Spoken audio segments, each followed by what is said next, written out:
this part here. The part right there, all I want to start, what part the 11 coming from, sir? From here, from the AD minus BC. So the 2 times the 3 is the AD, the negative times the 1 Yeah, is yeah, I the BC. understand that part. I understand Yes. that part. So it's 1 over 2 times 3 is 6. Negative times a negative, that's the positive. 5 is 5. So when I add 6 and 5, I get the 11. Oh. Oh, okay, okay. Oh, okay. Sir, I had to run to the bathroom. True. No, I already gone, but I missed the first step. The first is step. Yes. Can you please repeat that? It's yes, sir. Yes, yes.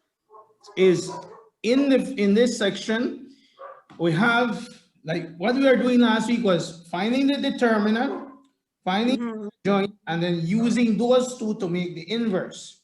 In this case, what we're doing is we're going to do the inverse as one step. So we're not going to do it in 3 steps, we're going to do it in 1 step. Okay? So we'll be using the formula.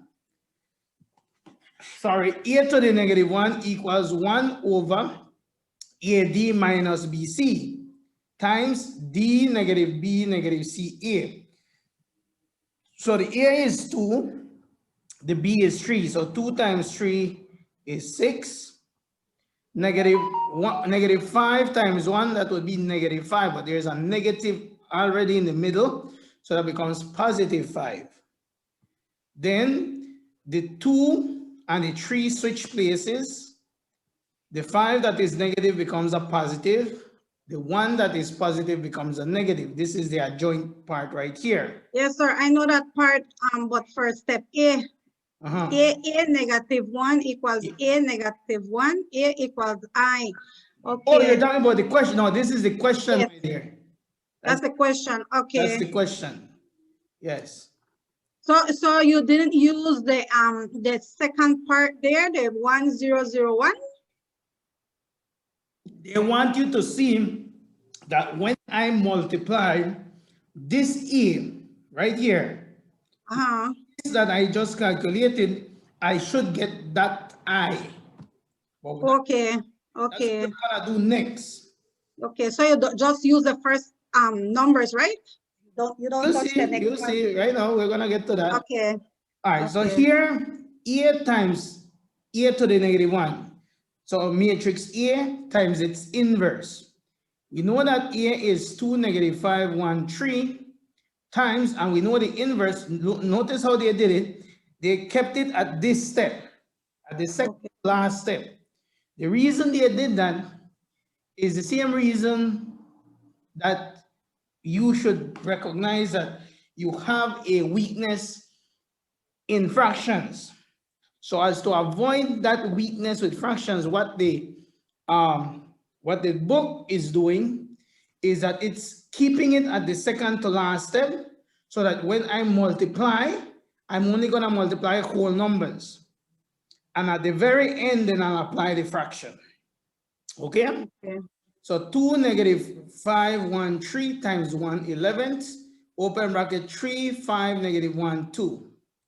So I have 1 11th times. So I move this to the front, and I just put the two matrix together. So 2, negative 5, 1, 3 times 3, 5, negative 1, 2. And then I go ahead. 2 times 3 plus negative 5 times negative 1. That's my first element.